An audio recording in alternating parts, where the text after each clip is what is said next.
कल्याणच्या गांधारी पुलावर भीषण अपघात झालाय। रिक्षाला धडक देऊन डंपर पुलाचे कठडे तोडून नदीत कोसळला। या अपघातात एका महिलेचा जागीच मृत्यू झाला असून एक जण गंभीर जखमी झालाय।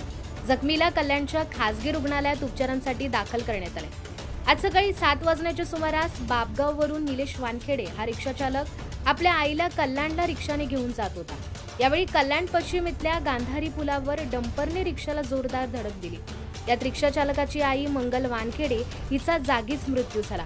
हा अपघात एवढा भीषण होता की रिक्षाचा अक्षरशः चक्काचूर झालाय। रिक्षाला धडक दिल्यानंतर डंपर पुलाचे कठडे तोडून नदीत कोसळला आहे।